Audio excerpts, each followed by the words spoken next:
Hello, Andy Graham of Hobo Traveler in Sosua, Dominican Republic. Second episode of what I hope to be kind of a daily video travel log. My name's Andy Graham. I've traveled for perpetually the planet for 14 years and gone to 90 countries. I'm in Sosua, Dominican Republic. It's the 29th of December, and so Thursday, just right before New Year's. It's 2011. Today I want to talk about, I was sitting in the New Garden Cafe over here, and I asked a friend of mine what is a priority with him as far as living abroad. Now, the man has lived overseas for roughly traveled and been a tourist kind of for about a year outside the United States, so he is pretty well familiar. And he said rooming, food, and cost of living. And I thought about it, and what's different between me and the average person that leaves the United States and comes and lives abroad is that I've been doing it for 14 years. After about a year, 2 years, 3 years, you adapt, and then you sort of start working. For like 3 years, you're kind of a tourist. You're always excited. Life is good. I call it the rose-colored glasses type syndrome.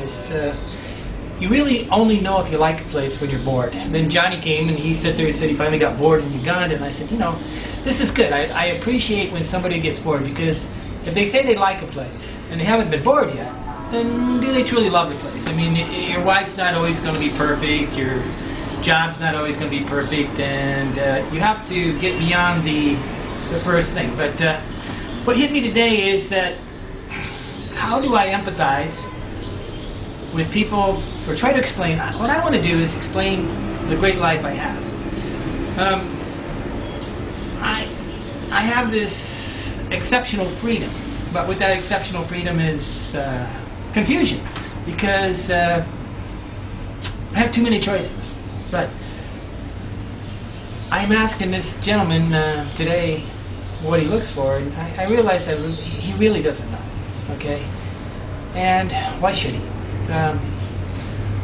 It took me 14 years to refine what I want in a place. I mean, when I say this, I can walk into a hotel room and I can tell you in 10 minutes whether it's going to be important. Like, my biggest priority in most rooms is quiet. The world is a noisy place.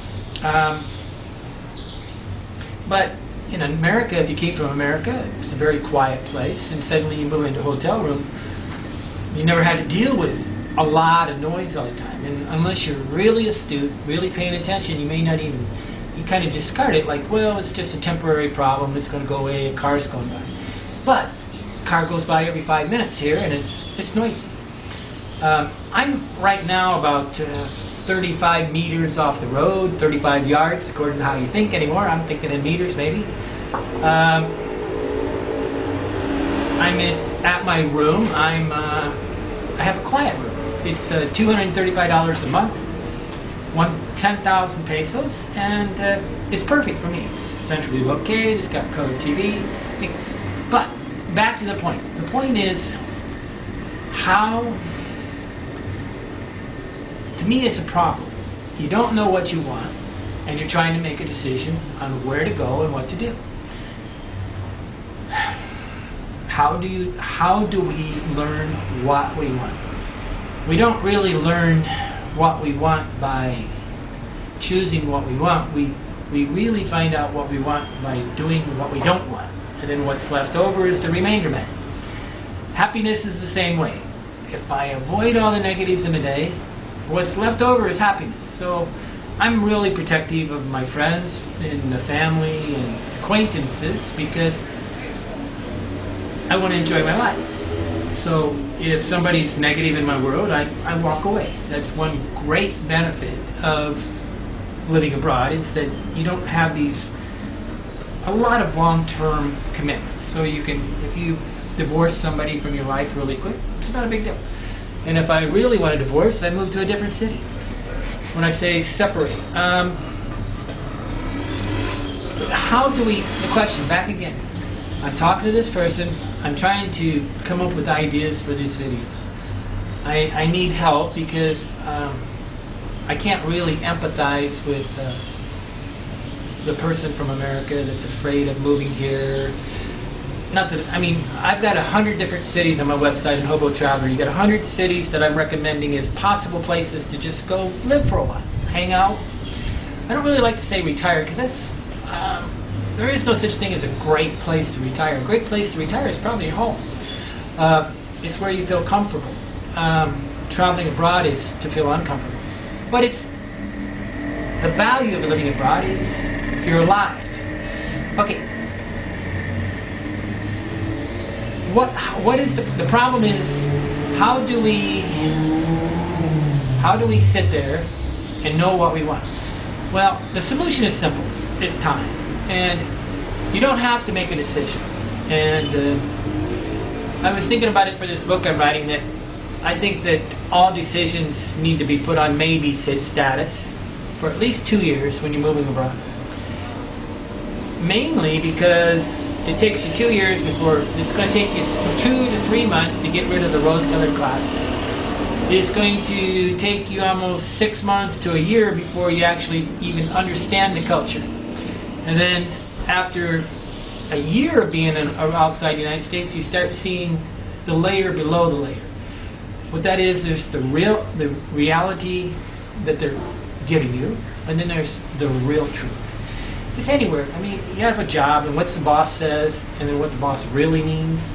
Okay, it's the same thing when you travel. But if there's anything I could pray that people do, is be patient. There is no reason to solve problems. You're living abroad, and it's just one day at a time, and it's time is almost irrelevant here anyway. People really, you know, they're going to come late, they're going to do all sorts of things, but there is no decision making. The Americanism that I really, there's Americanisms like talking loud, wearing Star-Spangled Banner shirts and stuff. There's Americanisms. One Americanism that I have tried to leave in the last 14 years is the idea that I had to accomplish something today. 85% of the world is not so goal-oriented. They just basically live one day at a time. But Americans come to a place like this and they make a list, plan, itinerary, and all the things they have to complete. I'm not sure why. I mean, it's almost an addiction. Okay, but this is incredibly risky when you do this overseas, because you went into another culture, you don't speak their language, you don't understand where they're coming from, you can't relate, and then you want to make a decision to buy a house? Come on. The legal system doesn't even work here, but you want to buy a house.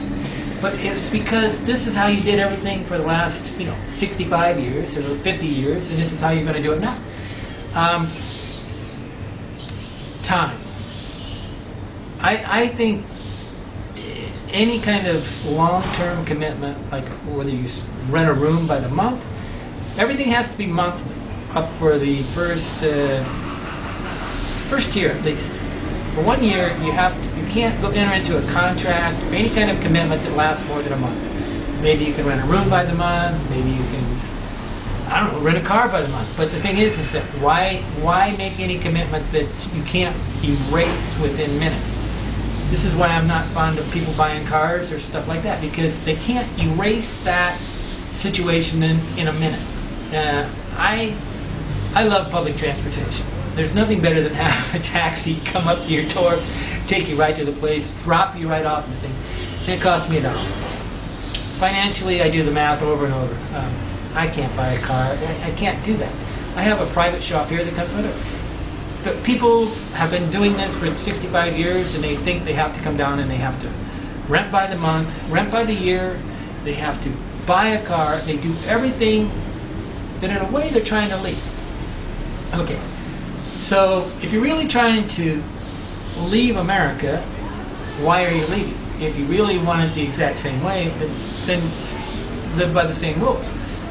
Live in the United States, rent by the year, commit, buy a house, buy a car, and do all that stuff. But at the end of the day, if we can live one day at a time and have patience, you can adapt. If you force the situation to happen, it's like playing basketball. You're forcing the play. You cannot force the play. It's not your culture. You're in a different country. I'm in Sosua, which is one of the easiest places to live on the planet. You can get off the plane, come in here and find there's hundreds of rooms here for $300 a month.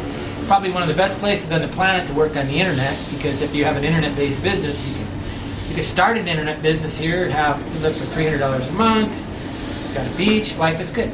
But time solves all problems. But the worst thing you can do is commit to a culture that you don't even know if you like. I personally am never going to settle down in one place. I've decided that I will live in, as I get older, I'll probably return to many locations. I'll probably choose out about 5 different places. My choices right now would probably be Lago Atalan, Togo, West Africa, probably somewhere in the Philippines, mainly, maybe up by Buwang or something. I like it up there, but it's all according to the rooming and stuff. It's a little too populated for me. I'll probably stop into Thailand. I like Nepal. Kathmandu, Nepal's wonderful. Pokhara through there. I might return probably, to Sosua. What's good about Sosua and maybe Medellin or Bukiti and these places is at the same time zone. When I go to Thailand, it's different. But I'm really thinking more or less I'll stay in different cultures for 2 or 3 months. When I get bored, I'll just keep it. And if you see my last couple years of travel, I've been doing that. I stayed 8 months in Ivory Coast last year, and I was in Togo, Ghana, Ivory Coast, and Senegal for about 8 months. And but I'm going to stay 2 to 3 months in each location and live. I go through the first 3 weeks of adjustment, then I sort of settle in, and then I have a normal life. Travel is not fun. Going from one location to another location is not very much fun. I've accepted that after 14 years. That's the miserable part. Travel is the misery. Living is the enjoyment. Okay, take your time. That's my message today. When you come overseas and you want to live abroad, don't make a decision for any kind of contract for at least a year. Everything needs to be month to month. Don't buy anything that you can't sell tomorrow. And then once you know you love the place, then maybe think about it. But truthfully, about 80% of your people leave any one of these locations after 7 years. Very few people last longer than 7 years living abroad. I'm trying to be honest with you, and I'm trying to explain to you how I've lived. Now, I've never lived in any place in the last 14 years longer than about 3 months. So, okay, Andy, Hobo Traveler, okay, .com. We also have 100 websites. The one that's related to Sosua is called mysosua.com. Please try to look through the list of 100 and choose a place that 5 or 6 that you can join our membership, but then you can actually choose which ones you kind of want to be affiliated with. There's a little checklist in the profile. But what we're trying to do is get people that are in love with places to start to enter information and help other people to enjoy life. Andy, Hobo Traveler in Sosua, Dominican Republic.